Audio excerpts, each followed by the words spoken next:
Hello. So I'm back, and I not really sure why I am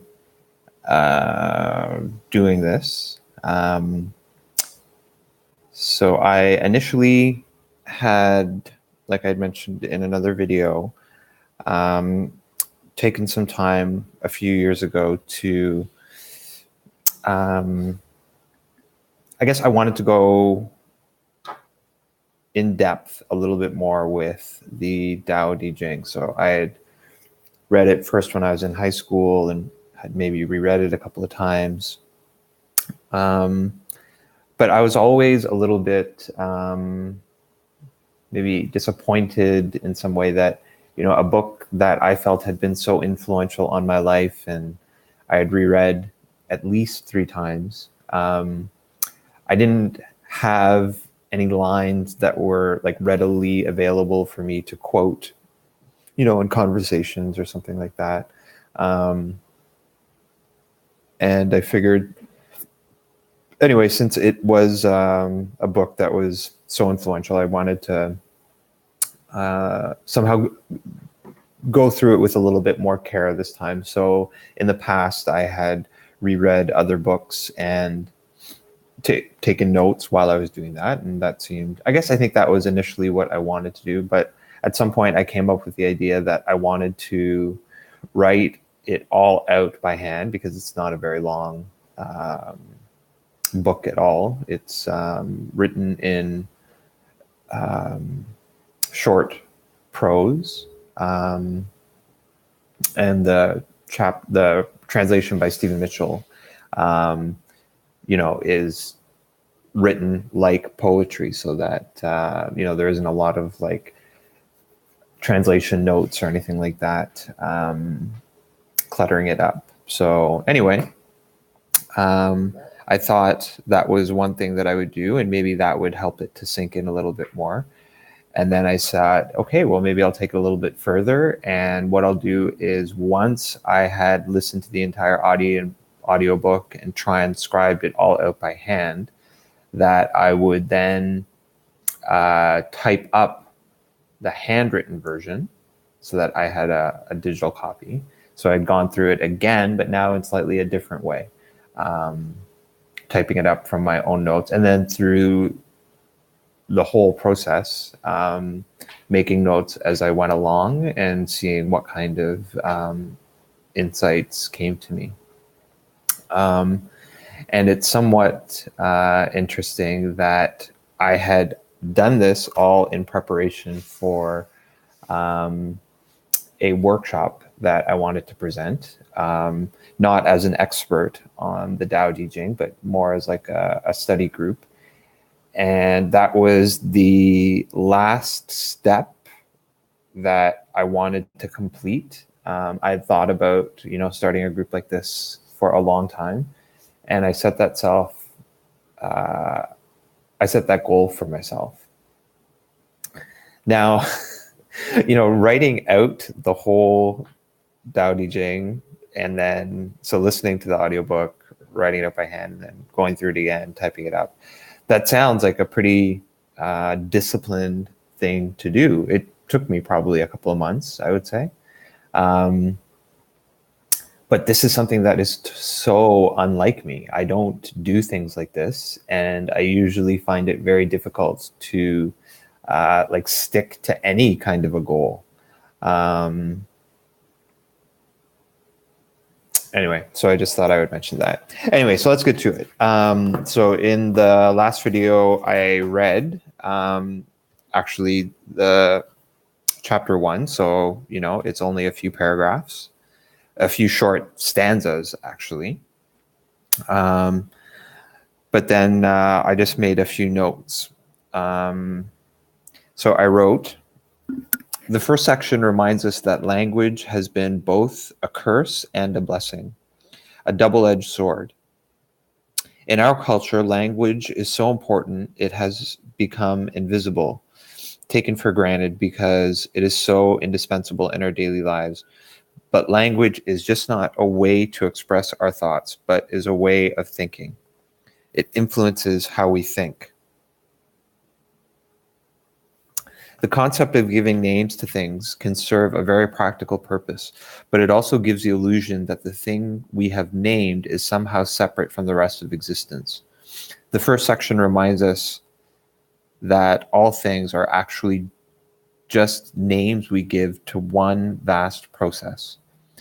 All things are actually processes. Each thing is changing and changing constantly. There is, in fact, no such thing as true stillness. So I thought this was, again, like so interesting that, rereading this, I would. So my impression of reading this is, again, like I felt like I really understood what was being said. And yeah, so even though the words that I've written here very accurately describe how I feel now, again, I feel like I didn't quite get to the depth to which I understand that now. So for about the last year or so, I have finally been able to form a consistent meditation and mindfulness practice. Even though I've been interested in yoga, mindfulness, spirituality in general for years, since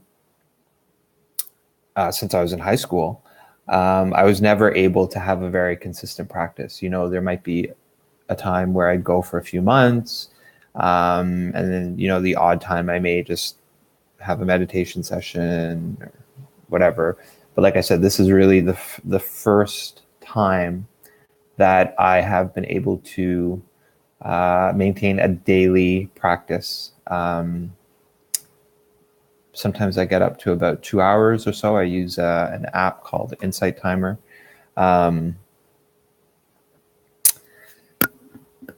So I feel like one of the major insights that I had this year was, so a lot of it came around the issue of free will. But leading up to that, the idea of how naming gives us this false illusion that we actually know what we're talking about.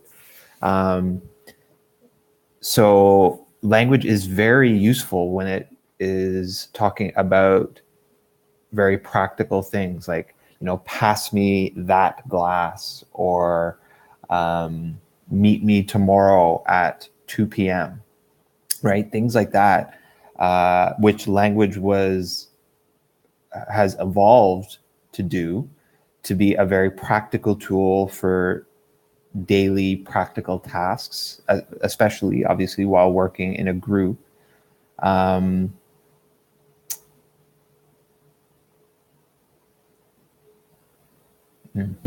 Lost my train of thought. Anyway, yeah. So if we begin with the premise that all things are one, and all of reality is just the manifestation of one single reality, like we have no clue what that reality is. And one of the insights I actually had recently, again, was like there is no requirement for the universe to make sense to us. Like we think we need to come up with a philosophy that makes sense, and that's great, but that has nothing to do with how the way the universe actually works, if that makes any sense. Like we may come up with a theory that makes sense to us, but that doesn't in any way make it an accurate or a more accurate representation of how the universe actually is. So I felt like that insight was was useful because, for so long I've tried to find a philosophy that makes sense, that's consistent. And I think I've come to that.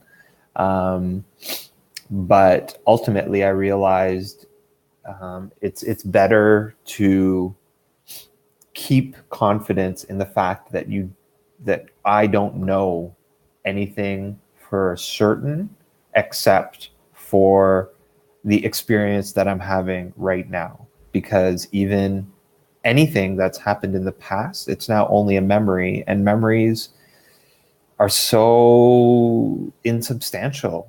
You barely remember anything. And the things that you do remember, you only remember images and feelings and intuitions from what actually happened. And that can change. Your current life circumstances or circumstances in the future will completely shift how you look at your entire life, let alone, an individual aspect of your life. Anyway,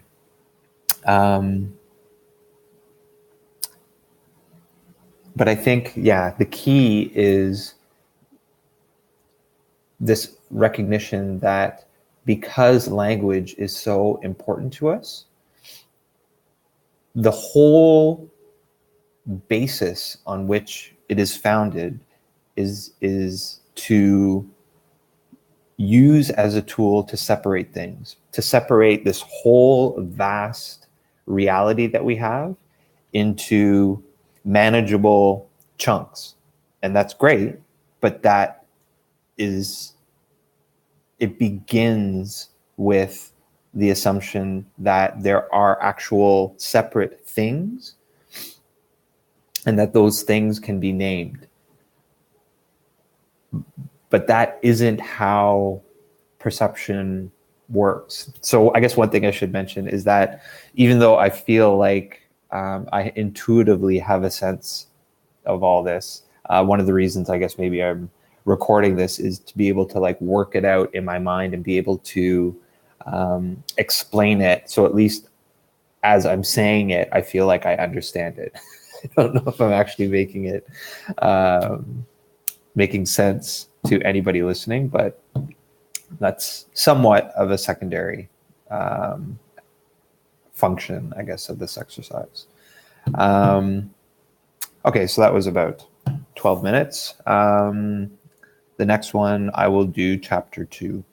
There's a couple more minutes, so I guess I'll just re-emphasize again that that core belief, it's something that's said again and again, we're all one. But that has huge implications as a philosophy, because I think a lot of people, I hate using that phrase. I said I was going to stop using that phrase. I don't need to talk about other people or most people. But I think for myself, because my philosophy is so heavily influenced, obviously, by Western thinking and Christianity, even though I can say something like we're all one, it's still just like a mental concept. It's by no means how I actually live my life. And so I guess I will end it there. Next will be chapter 2.